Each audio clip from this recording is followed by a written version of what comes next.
Are you wanting to make the most out of your next 12 months as a boutique owner so that you don't miss out on any money? Over the last 12 months, my client Rhonda has grown her boutique business $52,000, all of which was profit. She also was able to increase her average order value and her margin, so she made a lot more money. In this video, I'm gonna show you how to plan the next 12 months so you can increase your profit even during slow months.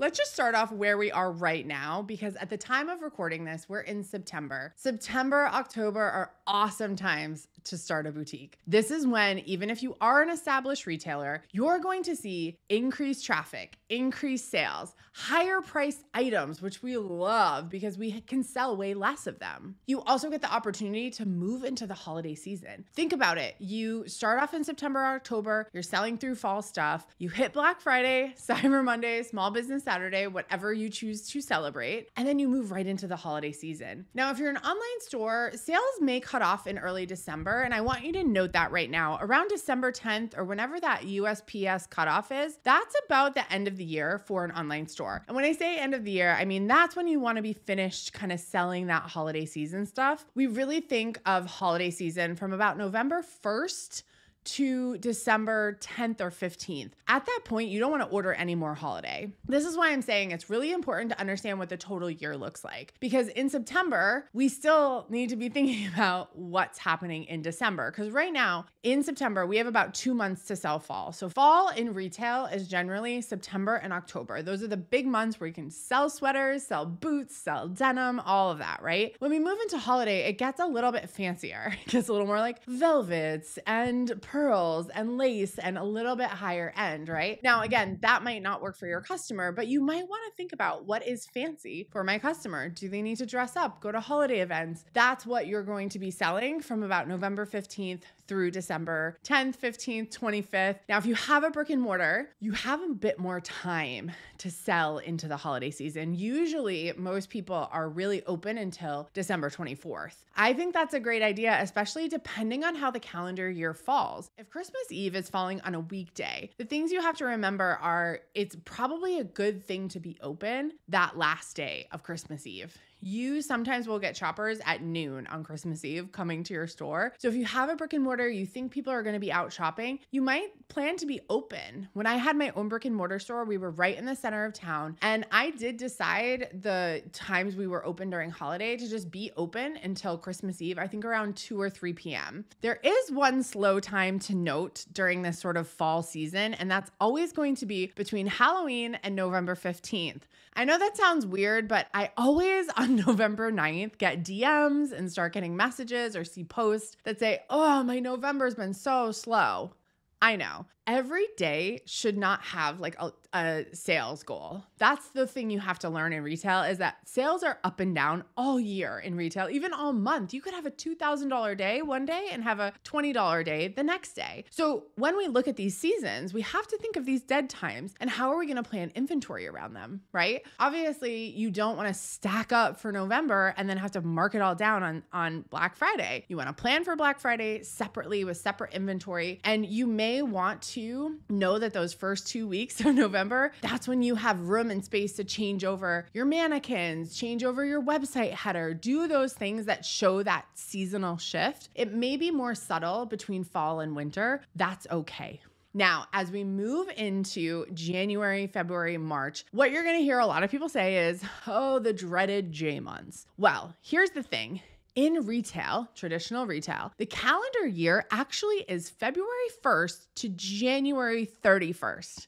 Why? Okay, this is some fun trivia. I want to share this story. So basically what they found out in the retail industry is that because so much of the sales were concentrated over those last 8 weeks of the year, what also would naturally happen is they would get a bunch of returns and exchanges and all of that in January. So the idea is that we have a little bit of extra time. And now this doesn't work for us when we talk about taxes and accounting and all of that stuff. This is purely for inventory management and sort of internal accounting. Understanding that January is going to be full of potentially returns, exchanges. It's going to be a slower time. People have already shopped. They're like on to their New Year's resolutions. Now, if you are selling like athletic wear or anything that has to do with working out or sports or resort, that's a great time in January to push that. But for a traditional retailer, January tends to be a bit slower. That doesn't mean bad. It just means that January is a smaller percentage of the total year's sales. So again, when we look at the total year, instead of saying every single month is the same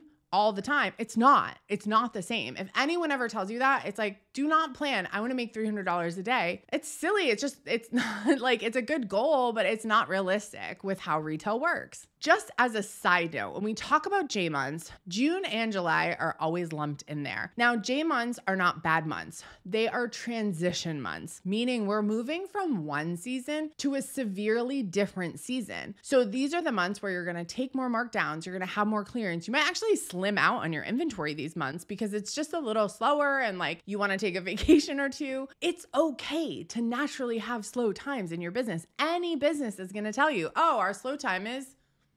That for us is January and July. That's why we have semi-annual sales during those times. That's where, we're really looking to get rid of what we have sold for the past 10 to 12 weeks so we can move on to the next 10 to 12 weeks coming up. Now, of course, in February, we have Galentine's Day, Valentine's Day. These are great times to promote whatever you want to sell, but we're still going to be in the depths of winter. Here's the thing. If you would like to give me an early Valentine's gift, all you have to do is like and subscribe to my channel. When you subscribe, you're going to get updates.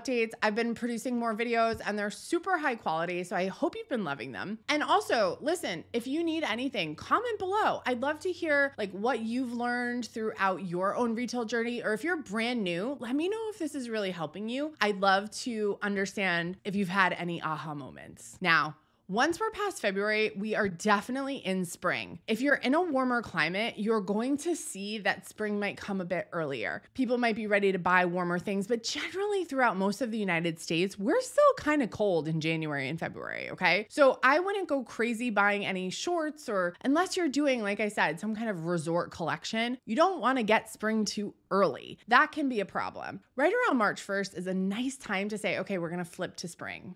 Now, here's the thing. Spring always relies on those spring holidays like Passover and Easter. When we see those holidays, we know that women are going to want to buy things for those holidays. So you always want to look at your calendar between March and April and May and see where those holidays are falling. I'd even look and see where Mother's Day is, where you think there's going to be graduations, right? This chunk of M to M, March to May, this time frame is when you're going to make a lot of money as a retailer if you can hit it right. Some of it is going to be dependent on weather, where you are, or where you're marketing to, or where your customers live. But this is a nice time, like fall, where you can make a good amount of money selling like dresses, really.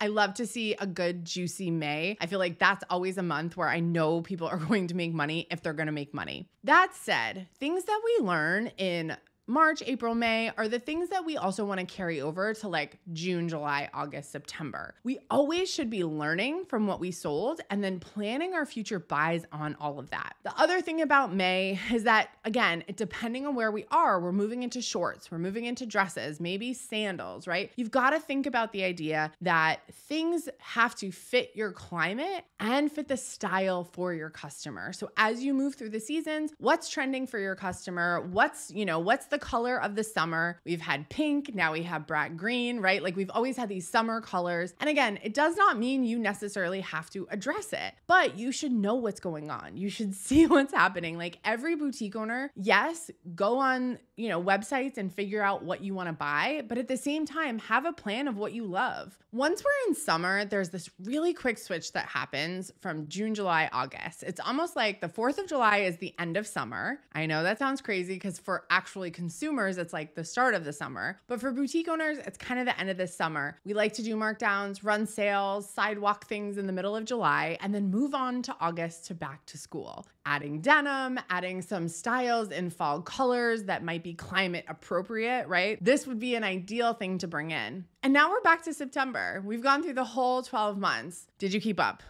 That was a lot. I gave you so much information. Here's the thing I should tell you is this video is giving you a huge recap of everything. I also, about 7 years ago, started something called the Boutique Calendar. The Boutique Calendar, I've been producing it every single year, and it's a wall calendar, okay? So it's like old school wall calendar. Each image on it is an affirmation, something to do with me getting you excited about your boutique.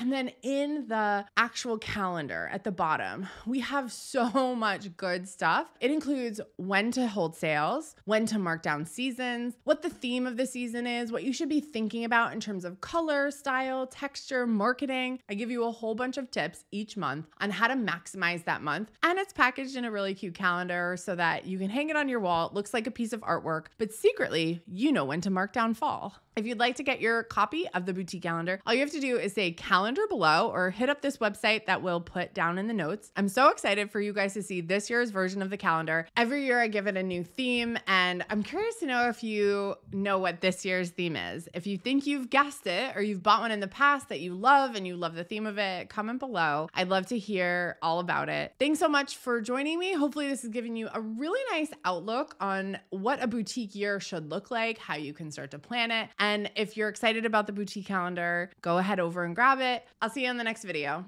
Bye.